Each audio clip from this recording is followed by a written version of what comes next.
네, 오전에 많이 이야기됐던 김태우 전 구청장 문제, 오전에 해소되지 못한 부분이 있는 것 같아서 제가 이어서 질의를 하겠습니다.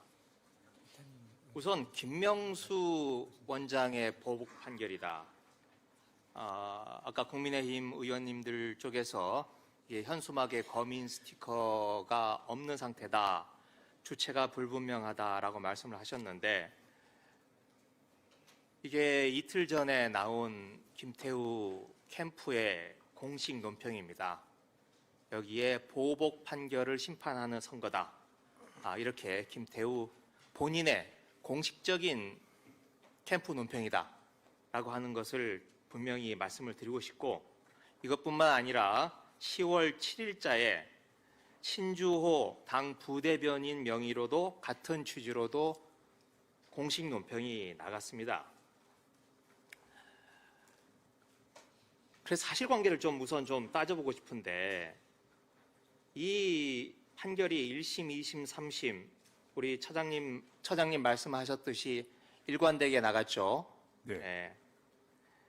그리고 최종 대법원의 판결이 이게 전원합의체 판결이 아니죠. 아닙니다. 대법원장이 참여하는 전원합의체 판결이 아니고, 예. 네, 일부에서 판결을 했는데, 혹시 주심이 누군지 기억을 하십니까? 잘 모르겠습니다. 네, 박정화 대법관입니다. 예. 박정화 대법관, 어느 대법원장이 임명 제청을 했나요? 기억하십니까? 양 대법원장님이 제청하시고 네. 문재인 대통령이 임명한 걸로. 네, 양승태 대법원장 때 임명 제청된 분입니다. 김명수 원장님 시절이 아니고요.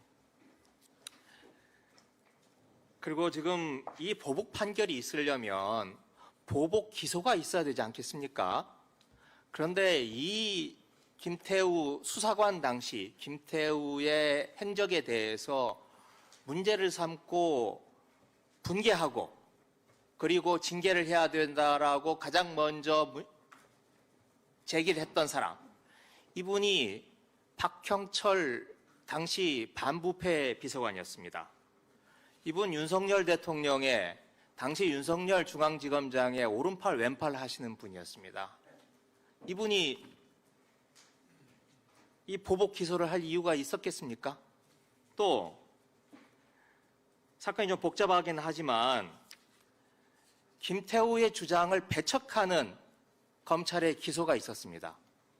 김태우의 뜻을 받아들이지 않는 검찰의 기소가 있었는데, 당시 동부지검이었습니다. 이때 그 검찰의 결정을 내린 게 주진우 부장검사였습니다. 현재 용산의 법률비서관 하고 있는 분입니다. 박형철이나 주진우가 보복 기소 또는 그와 관련된 검찰 결정을 했다고 어떻게 상상이나 할 수 있겠습니까? 두 번째, 지금 공익신고자 여부입니다. 우리 처장님께서 공익신고자 아니다라고 하는 걸 분명히 몇 차례 걸쳐서 밝히셨어요. 네, 그 법원의 그 당시 그 사건의 판단의 내용이 그렇다는 그렇죠. 말씀드렸습니다. 네. 그리고 이건 박주민 의원이 이게 단순히 절차의 문제뿐만이 아니라 내용적으로도 그렇다라고 말씀을 하셨는데, 제가 조금 더 들여다보겠습니다. 이건 제가 만들어낸 말이 아니고 판결문에 나와 있는 내용입니다. 이 김태우 당시 수사관이 건설업자 최아무개 씨하고 교분이 있는 사이입니다. 건설업자 최아무개가 경찰청으로부터 조사를 받는 그 시각에 경찰청을 찾아가요. 그래서 이 최아무개 건설업자의 사건 처리 현황을 보여달라고 이야기를 합니다. 그래서 경찰청이 그걸 수상하게 여기고 둘 사이에 통화 조회를 해보니까 김태우가 건설업자로부터 접대를 받았다라고 하는 내용이 통화 기록에 나옵니다. 그래서 청와대에 알렸고, 아까 얘기했던 박형철 비서관이 감찰이 필요하다라고 결정이 나온 겁니다. 이게 판결문에 나온 내용이에요. 그래서 한번 보여주시겠습니까? 네. 그래서 판결문 내용에 보면 이렇게 나와요. 감찰 절차가 진행되자 각종 폭로를 시작한 점 등에 비춰보면 폭로의 동기나 목적에 관한 피고인의 주장에 대하여 의문을 갖지 않을 수 없다. 이게 1심 판결문이고요. 2심 판결문은 좀 더 명확하게 얘기를 하고 있습니다. 감찰 절차가 진행되자 이 사건 범행을 저질러 범행 동기도 좋지 않다고 보인다. 1심과 2심이 이 폭로 동기의 정당성을 전혀 인정하지 않고 있는 겁니다. 그래서 공익신고자로 인정이 안 된 거예요. 그리고 하나 더 말씀드리고 싶은 것은 김태호가 주장하고 있는 또 하나의 내용이 있습니다.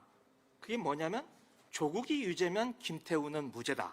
이 이야기를 채널A에 나가서 채널 A 등에서 나가서뿐만 아니라 자기 페이스북에 쓰고 계속 쓰고 있습니다.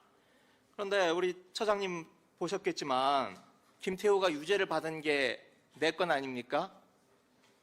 러시아 대사, 철도시설공단 이사장, 공항철도, 또 특감반 첩보보고서 이 4개에 대해서 유죄를 받은 건데 이 4개의 유죄 받은 부분과 조국 당시 수석이 관련되어 있는 부분이 있습니까? 구체적인 내용을 잘 모르겠습니다. 그러니까 저는 이 부분과 관련돼서는 계속 말씀드렸던 그 내용 답변드릴 수밖에. 네, 알겠습니다. 네. 이 김태우 이 건은 단순히 김태우 건의 문제가 아니라 지금 계속 사법부의 독립, 사법부에 대한 공격, 사법부의 근간이 흔들리는 이 문제와도 관련이 있다고 생각합니다. 지금 윤석열 정부 들어서 윤석열 대통령 어땠습니까? 사법부 판사들 사찰해서 지금 정지 2개월 받고 그것 때문에 지금 징계처분 받은 거 아닙니까? 1심에서 인정받았잖아요.